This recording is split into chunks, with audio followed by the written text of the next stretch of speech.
Hi, welcome back to In the Garage. In today's episode, we're going to be buttoning up the bottom end for the final time, so stay tuned.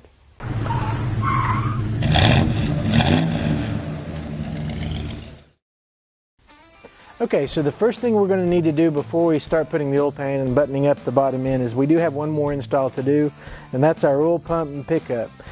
We're actually using a high volume milling oil pump for our application. This is what you would use on a more of a performance vehicle or a race application. If you're just going to be having a daily driver, a standard volume pump is going to work just fine. But the one thing to keep in mind is you want to get the right pickup for the pump you're using. If you're using a standard volume pump, you're going to want a standard volume pickup, and same with the high volume pump. You're going to make sure, because the length on these is set and it's set for a particular application, so make sure your pickup and your pump actually match up. So stay tuned, we'll be right back and we're going to show you how the pickup goes on the pump. We'll get it installed and move on. Okay, so we've got our pickup pressed into our oil pump. Ours was a very snug fit. We did have to take it to the vise and get it to seat all the way down, but we've got it in now.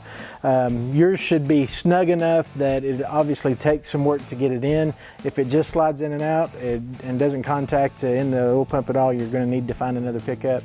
We've run into that issue before where a pickup's just too loose. It needs to be snug enough that you're confident that the oil's not going to leak around it, because then you're going to run into issues all the way down the road with your engine. But ours was plenty snug. So we've got the pickup on. We can install our oil pump now, and then we'll move on to getting the oil pan on. Okay, so now we're ready to put our oil pump in. We are going to put our intermediate drive on. I will say this, we did go ahead and upgrade our intermediate drive. The OE version of an intermediate drive is going to have a plastic sleeve where you see this metal sleeve that is pinned onto the end of our intermediate drive. That is fine for most applications that are daily drivers, but these can fail over time.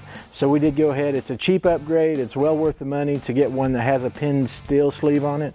So we're going to lube it up, install it on our oil pump, and then we'll put the oil pump in.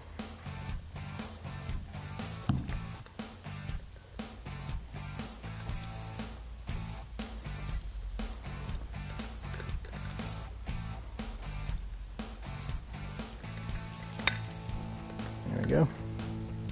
We've already installed our bolt stud.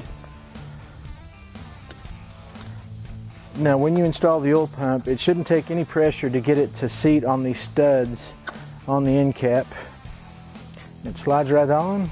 We'll bolt it down, torque it to the specs. Now specs are different with different engines, so make sure that you follow the specs for your engine build. We'll take a look at ours, get this torqued down, and then we'll be ready to put the pan on.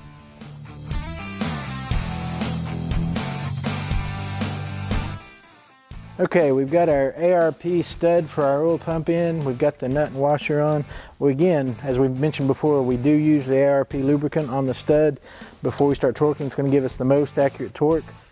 We're going to go to 25 first, and then we're going to finish the torque at 50, which is what our specifications are for.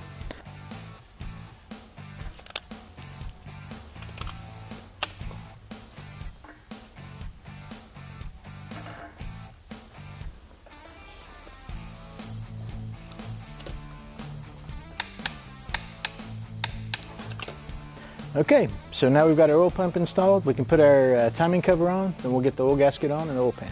Be right back.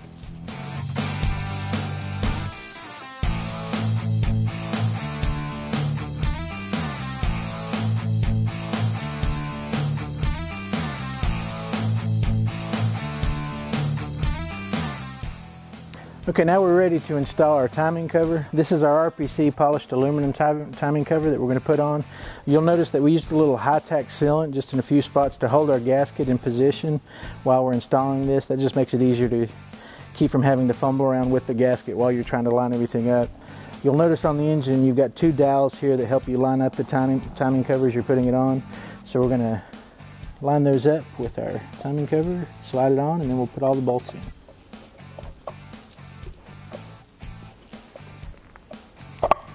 There we go. Now everything's lined up. Looks like our gasket's good. We'll put the bolts in finger tight, and then we'll come back and torque everything down to spec.